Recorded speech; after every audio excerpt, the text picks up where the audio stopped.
If you have a desire that you have launched, but it hasn't come into manifestation, and it feels uncomfortable to you, it is worrisome to you or disappointing to you, then that means that your habit of thought, that's what a belief is holding it away from you. You've got contradiction because you can't want something and doubt it and bring it, because the doubt holds it away. Makes perfect sense when you think about it, when you understand that you are a vibrational being in a vibrational universe, and that law of attraction is managing all things. So what it comes down to is that what you think matters a lot, because what you think is vibration and law of attraction is responding to it. So you get what you think about, whether you want it or not. Many people are confused because they think that they're talking about what they want because they're using words about their desire. But when you're using words about your desire at the same time that you're feeling uncomfortable, then you are actually offering a vibration in opposition to your desire. Your desire has to feel good to you. And that, in the simplest of terms, is what your work is as a deliberate creator. Life helps you sort out what your desires are, and then you must find a way to make peace with your desire. You must give yourself enough self-talk that you believe what you are desiring. And that's interesting, since you live in a world where manifestations abound, and you are enamored, and we don't blame you. We understand why you would be excited about, interested in the things that have been manifested. So you offer most of your vibration based upon what you are observing. But if you are observing right now the absence of something that you want, then that observation is causing you to offer continuing vibration that is actually resistance to the desire that is in the process of coming, but you're holding it up by your awareness that it hasn't come yet. Isn't that interesting? So how are you going to get around that? How are you going to not notice what isn't there? How are you going to not notice what is there that you don't want to be there? We recommend head in the sand. We recommend caring more about how you feel than anything else. What we are really calling it, and you've been hearing this term probably all of your life, but not in the accurate, vibrational-based, law-based, universal-based way that we mean it. You want to be unconditional in your creating. Unconditional meaning the condition hasn't occurred yet. And if I'm noticing that the condition hasn't occurred yet, then in my conditional approach to it, I'm offering a vibration about the condition that hasn't occurred yet. And so I'm keeping the conditions that I do want to occur from occurring because I'm focused upon the condition that hasn't occurred yet. Doesn't that make perfect sense to you? So you gotta not do that, okay? Don't focus on the condition that hasn't occurred yet, or the condition that has occurred that you didn't want to occur. Don't focus on those conditions. Don't make the manifestation such a big hairy deal right now. Don't focus on the outcome. Focus upon the unconditioned, which is what we are wanting to call today the emotional. So let's say that you've decided that you could use an extra $10 million. Oh, you'll get that easily, but we're talking about right away. We're talking about regularly, monthly. We're talking about a lot of financial remuneration coming your way. So let's say you've decided that you want that. And let's say that you spend a little time thinking about it, like all of your life so far, and you really do want that. You want that. If we were to say to you, do you have desire? You would say, oh boy, do I ever. I have this powerful desire. So you've got that desire in place. But we don't want to hurt your feelings. And since we are teachers of deliberate creation, this may not go down well with you, but it's probably not going to happen today. So if you're looking for that $10 million today and not see it, then you're likely to be offering a vibration about the absence of the desire that you want. But you could, if you were willing to be unconditional in your creation, you could find a feeling of prosperity. You could find a feeling of well-being. You could acknowledge what having abundance feels like. You could remember moments of feeling prosperous, or you could remember having seen something that made you feel that way. And you could accomplish right now, in 1 minute or 2 minutes or 5 minutes, you could accomplish in this day the unconditioned, the vibration that matches the unconditioned of that abundance. And if you do that and you do that often, then it is our absolute promise to you that that manifestation must come into your experience, and relatively quickly, because you will have done what almost nobody does. You will have held the vibration of your desire and no longer contradicted it by facing reality. You see how that works? If you just heard that, you have just captured for yourself the key to accomplishing, to being or doing or having anything that you desire. But you've got to get your eyes off of what isn't happening, because law of attraction is bringing you whatever is active in your vibration. And sometimes the more you want something, the more what is active in your vibration is the fact that it has not come yet.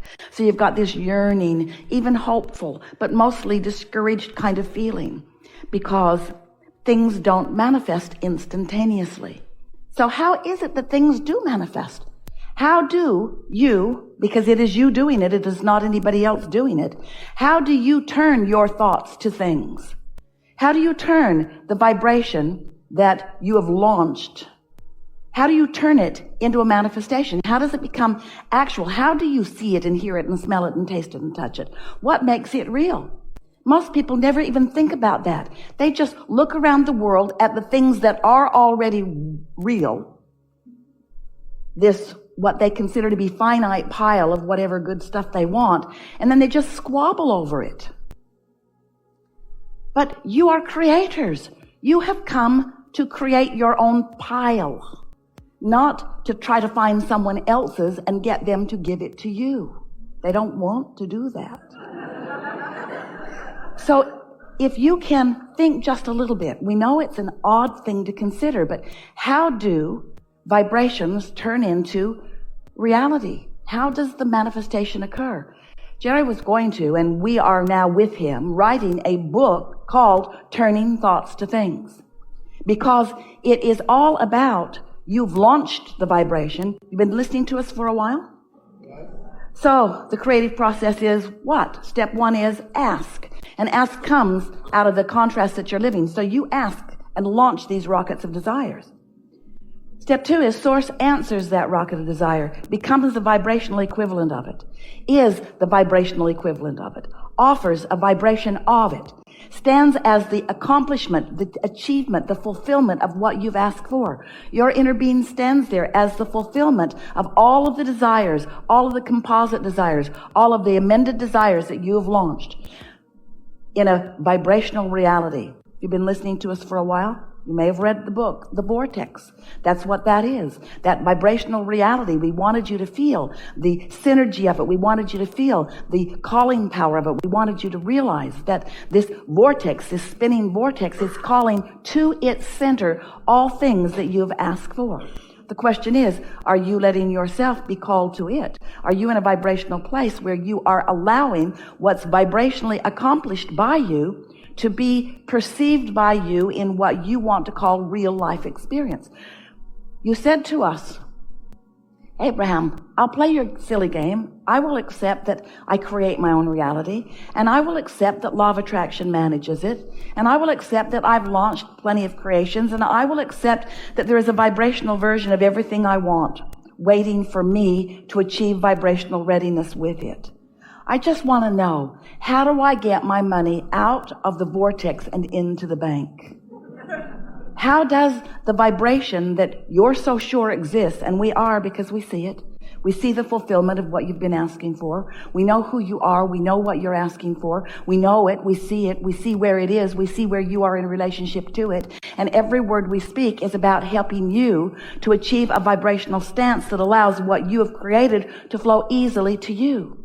It's already been delivered to you, but you have to find the vibrational frequency that allows you to see it, in the same way that your tuner has to be tuned to the same frequency of whatever the transmitter is, or you don't receive the telephone call or the radio signal or the television signal. In other words, these signals have to match up. So here's the question. Think about this today and tomorrow and forevermore. Does the signal of my desire and the signal of my belief, do they match? Are they matching signals? Because my desire is high flying. Is my belief? Do I believe that it's coming, or do I need to see it first? Because if you need to see it first, then you're living that conditional life that we are talking about. And if you need to see it first, then it's not going to come, not anytime soon. You slowly and sluggishly watch other people and you see what they do, and maybe it causes your expectation for yourself to morph a little bit, but it's so slow going. It's so slow going, and it does not need to be. You have created enough and put it into your vibrational reality, into your vortex of creation, to keep you happily satisfied and busy in terms of action and stuff and things and living your life for 20 or 30 lifetimes. That's how much is there already for you, ready for you to become a vibrational match to. So that's what we talk about here. We're talking about how you can accomplish a vibrational stance that puts you in the receptive mode, so that first the idea occurs to you and the emotion comes with it. That's the first manifestation. That's the first indication. That's the first turning of it from a thought to a thing. And once that thought, from a vibration to a thought, from a thought to an emotion, there it is. It's alive and it's real. And if you can be happy, this is the key. If you can make yourself happy for a little while, with the uncondition of the thought and the emotion. If you can say, I got the best idea and it felt so good to me. It feels so good to me. And I'm so happy with this idea. And not be mad at yourself or at somebody else that the idea hasn't come to full fruition, where you can see it and hear it and smell it and taste it and touch it. Right now you're just feeling it and knowing it and expecting it and glad for it. If you can hold yourself there just for a little while, it is our promise to you that that vibration will gain momentum, and your ability to perceive it will grow and grow and grow until you'll be rendezvousing. You'll find yourself talking to people that know doors will be opening for you, and you will be recognizing it. And you will find yourself this compliant, cooperative, joyful component of your own creation, being guided to the culmination. But it's not just the culmination that you're looking for. It's that journey all the way along. It's the new idea coming and the thrill of it. It's the recognition that you received it and the thrill of that. It's watching the universe knocking itself out to provide evidence for you. Do you know how many clues are there for you in every moment of every day? Because the source within you does know where you stand in relationship to everything you want, and is offering steady guidance about that. Steady guidance to assist you to navigate, hear these words, your path of least resistance. Those words really matter. Your path of least resistance. Esther's laughing, really. She's climbing over things. She said, this is not the path of least resistance that I had envisioned. Everything's on wheels. It was not a problem. It was more fun than anything else. But what we want you to understand, the obstacles in your path are all on wheels. They will move easily out of your way. But you sometimes make them so much more than they need to be.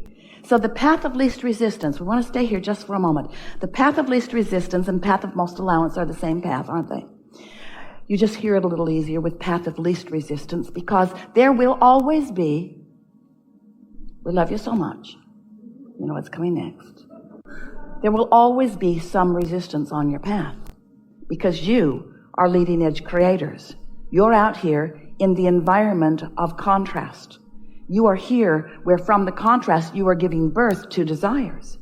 And as you are giving birth to desires from this contrast, there is always going to be resistance on your path. We want you to understand, though, that since your source knows where you want to be, how you want to feel, what you want to have with you, who you want to have with you, every desire is understood completely by your inner being, by your Abraham, by your source. So that means that your source is calling you toward what you are asking for, calling you around and over and under and through that path.